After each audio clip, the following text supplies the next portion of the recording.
Alright, hey everybody, Evan here from devascend.com, and in this video we're going to cover props. I believe the best way to explain and cover props is by demonstration, so I'm just going to get right into it. Let's go ahead and create a new component. We're going to call this button.svelte, and then here we're going to create our three tags. We're going to need a script tag, and then just a button, and lastly our style tag for our styling. I'm going to go ahead and add some placeholder text here. We're just going to say text. Going to go to our app.svelte, and now we're going to actually import our button component.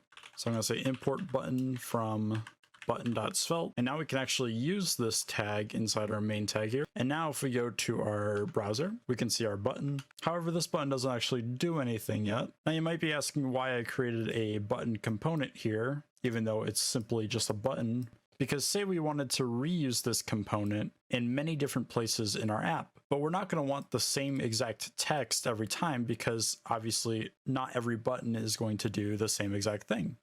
We're going to want the appropriate text on our button for every appropriate action we use this for. We are basically making this button component dynamic. This is where props become very useful. So in order to create a prop, it's actually very simple. We've actually done things like this. So all you have to do is go into the button tag here, and we're just going to say button text, and I'm going to set this equal to hello world.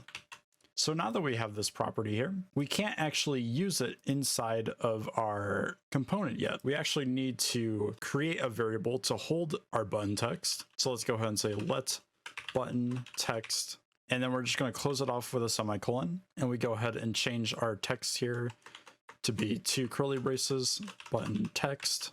If we go to our browser, we're going to see undefined. And this is because we can't just take in our button text property here just by defining a variable like this. Even though we're passing in hello world to our button text property here, this property can't actually modify our text variable here. So the way we let it modify that text variable is by typing in the keyword export. So now we have export let button text. And now if we go to our browser, we see hello world. We're essentially exporting this variable here, our button text variable, and we're exporting it so that it can be used in other components like our app.svelte component. And now that we exported this variable, now we can use it here. You can kind of think of it as we're lifting it up to the parent component. In this case, the parent component of the button.svelte is the app.svelte. And again, this variable here can be anything that you want. I just named it button text because, well, that's pretty much what it is. All right, so one last thing I want to show you is what if we have our button text variable here? However, we don't actually use the button text property at all when we're using it in other components. Well, if we go ahead and save this, we're going to see that it shows undefined. And this makes sense because, again, we're not passing the button text prop and setting our button text variable here. So we can actually have a default setting. And the way we default set that to something is we can say equals, and then we can just put whatever we want here. I'm just going to say default text. And now you're going to see it says default text up top. However, if I re-add the prop back to our button, and I say button text equals, I don't know, something, and I go back to our browser, we're going to see now it says something.